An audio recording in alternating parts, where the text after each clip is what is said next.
Born with silver ஸ்பூன்னு சொல்லுவாங்கல்ல, அப்படி பிறந்த ஒருத்தர் தன் வாழ்நாளில் பார்க்காத உயரமே கிடையாது. அதே மாதிரி அவர் பார்க்காத டவுனே கிடையாதுங்கிற அளவுக்கு மொத்த வாழ்க்கையையும் ஈக்குவலா பேலன்ஸ் பண்ணி இப்போ ஒரு ஞானி ரேஞ்சுக்கு அட்வைஸ் பண்ணிட்டு இருக்காரு. ஆமா, இன்னைக்கு நாம பார்க்க போறது தொழிலதிபர் நடிகர் அரவிந்த் சாமியோட யாருக்கும் தெரியாத மறுபக்கத்தை பத்தி தான்.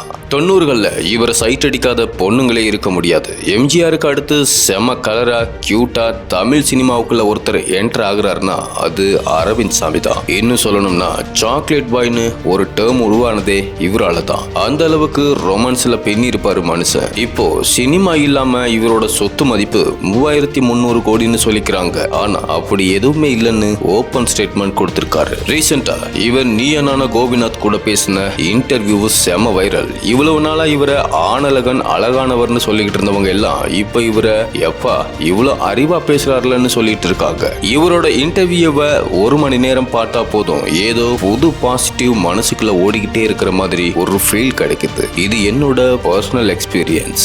ஒரு நடிகரா இவரை பத்தி பேச நிறைய விஷயம் இருக்கு. ஆனா யாருக்கும் தெரியாத இவரோட இருண்ட பக்கங்களை பத்தி தான் இன்னைக்கு நாம பார்க்க போறோம். அதுலயும் குறிப்பா இவர் சினிமாவுக்குள்ள ஏன் இருக்காருங்கிறதுக்கு ஒரு காரணம் சொல்லியிருக்காரு பாருங்க, ரொம்பவே அல்டிமேட். அது என்னன்னு கடைசியில சொல்றேன். இப்ப இவரோட பால்யத்துல இருந்து ஆரம்பிக்கலாம் வாங்க.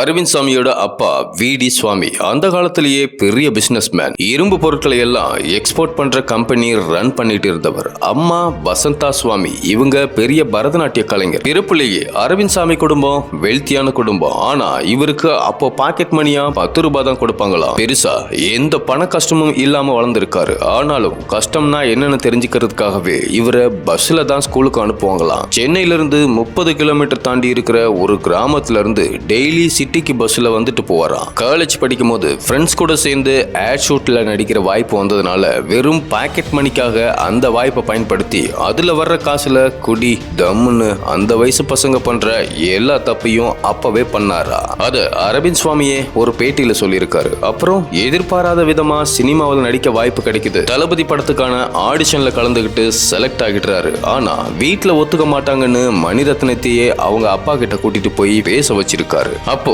சினிமாவை கேரியரா எடுத்துக்க போறியான்னு அப்பா கேட்க, இல்ல சும்மா ட்ரை தான் இவர் சொல்ல, அப்பா கிரீன் சிக்கல் கொடுத்து அப்படித்தான் முதலா சினிமாக்குள்ள வர்றாரு. அப்புறம் தொடர்ச்சியான படங்கள். ரோஜா படம் மிகப்பெரிய ஹிட். எவ்வளவு காசு கொடுத்தாச்சு இவர் நடிக்க வைக்கணும்னு பல தயாரிப்பாளர்கள் வரிசை கட்டி நின்னாங்க. ஆனா எதுக்கும் அசையாத இவர் சினிமா போர் அடிச்சிடுச்சுன்னு சொல்லி படிக்கிறதுக்காக வெளிநாடு போயிடுறாரு. 2 வருஷம் கழிச்சு அம்மாவுக்கு உடம்பு சரியில்லைன்னு திரும்பி வராரு. அம்மானா இவருக்கு உசுறு. அம்மா இருக்கிற வரைக்கும் நாள் முழுக்க அவங்க கூட மட்டுமே இருந்திருக்காரு. அம்மா இறந்த அதே வருஷம் எதிர்பாராம அப்பாவும் தவறிடுறாங்க. அதுக்கு முன்ன வரைக்கும் ரொம்ப பெருசான கஷ்டத்தை பார்க்காத அரவிந்த் சாமி வாழ்க்கையில ஒரே வருஷத்துல சொல்ல முடியாத அளவுக்கு கஷ்டம் இவரை படுத்தி எடுக்குது. அந்த கஷ்டத்துல இருந்து வெளியே வர முடியாம தவிச்சுக்கிட்டு இருந்த இவர் நிலைய பத்தி தெரிஞ்சுக்கிட்ட மணிரத்னம் ஒரு கதையை சொல்லி உனக்கு பிடிச்சிருந்தா பண்ணு, உனக்கு ஒரு ரிலீஃபா இருக்கும்னு சொல்றாரு. அரவிந்த் சுவாமிக்கும் கதை பிடிக்க போகவே பர்சனல் லைஃப அப்படியே கொஞ்ச நாளைக்கு தள்ளி வச்சுட்டு சினிமாவுக்குள்ள வந்து படம் நடிக்கிறாரு. படம்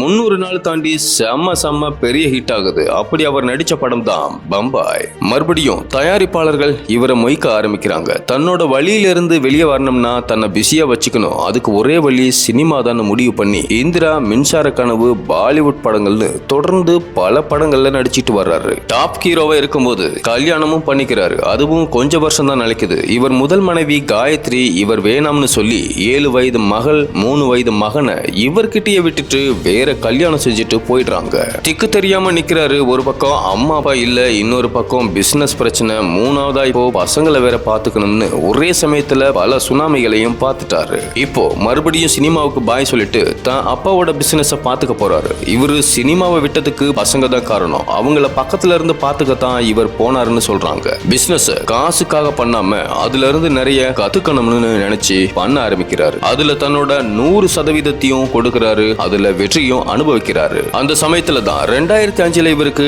ஒரு ஆக்சிடென்ட் நடக்குது. உயரமான இடத்துல இருந்து விழுந்துட்டதா அவரே சொல்லியிருக்காரு. அதுக்கு பிறகு பேக் டிஸ்க் ஃபுல்லா டிஸ்லோகேட் ஆகி கிட்டத்தட்ட நடக்கவே முடியாம படுத்த படுக்கையா இருக்காரு. அப்ப எடுத்த மருந்து பெட் ரெஸ்ட்னால தான் முடியெல்லாம் கொட்டி போய் உடம்பு வெயிட் போட்டு அரவிந்த் சாமியா இதுங்கிற அளவுக்கு இருப்பாரு. அந்த போட்டோ எல்லாம் வெளியாகி எல்லோருக்கும் பெரிய ஷாக்கிங் கொடுத்துச்சு. இப்படியே கொஞ்சம் வருஷம் போயிட்டு இருக்கும் போதுதான் திரும்பவும் மணிரத்னம் உள்ள வராரு. கடல் படத்தோட கதையை சொல்லி சொல்லி உனக்கு பிடிச்சா பண்ணுன்னு சொல்றாரு மணிரத்னம். நான் எழுந்து நடக்க முடியாம இருக்கேன், என்னால எப்படி பண்ண முடியும்னு அரவிந்த் சாமி கேட்க, அதுக்கு நிறைய மோட்டிவேஷன் கொடுத்து உன்னால கண்டிப்பா முடியும், நீ தான் செய்யறன்னு கராரா சொல்லிடுறாரு மணிரத்னம். நான் 2 மாசம் ட்ரை பண்றேன், என்னால கம்பேக்ட் கொடுக்க முடிஞ்சா வரேன், இல்லனா என்ன நம்பாதீங்க, மிராக்கல்லாம் ஒன்னும் நடக்காது, நான் ட்ரை பண்றேன்னு சொல்லி அடுத்த 2 மாசம் பெரிய நம்பிக்கையை வர வச்சு மணிரத்னம்காக எழுந்து நடக்க ஆரம்பிச்சு இன்னும் கொஞ்சம் ட்ரீட்மெண்ட் பண்ணி திரும்பவும் நடிக்க வர்றாரு. அந்த படம் சரியா போகலனாலும் அடுத்த படமான தனி ஒருவன்ல பிசிக்கலாகவும் சரி லுக்காகவும் சரி மனுஷன் மாஸ் பண்ணி இருப்பாரு. இதை தொடர்ந்து இப்ப வரைக்கும் நிறைய படங்கள் பண்ணிக்கிட்டு இருக்காரு. அடுத்ததா இவர் நடிப்புல ரிலீஸ் ஆகி இருக்க மெய்யழகன் படமும் நல்ல வரவேற்பை பெற்றிருக்கு. சோ லைஃப்ல எனக்கு எதெல்லாம் எக்ஸைட்டட் பண்ணுதோ, எதெல்லாம் எனக்கு எக்ஸ்பீரியன்ஸ் கொடுக்குதோ அதையெல்லாம் நான் பண்ணிக்கிட்டே இருப்பேன்னு சொல்லியிருக்காரு. உதாரணத்துக்கு 20 படத்துல வர உன்னோடு நான் இருந்த அந்த கவிதையை அரவிந்த் சாமி தான் படிச்சிருப்பாரு. உயிரை படத்துல ஷாருக்கு இவர் தான் டப்பிங் பேசியிருப்பாரு. லயன் கிங்குக்கு இவர் தான் குரல் கொடுத்திருப்பாரு. இவர் லைஃப்ல இருந்து நாம கத்துக்க வேண்டிய விஷயம் ஒண்ணு இருக்கு. நமக்கு எது நடந்தாலும் அதுக்கு நம்ம மேலேயோ அல்லது சாமி அடுத்தவங்க மேலேயோ நாம குறை சொல்லிட்டு இருக்காம அடுத்தது என்னன்னு தேடி நம்மள நாமே ஹீல் பண்ணிட்டு ஓடிட்டு இருந்தா இங்க எந்த பிரச்சனையும் பெருசா தெரியாது.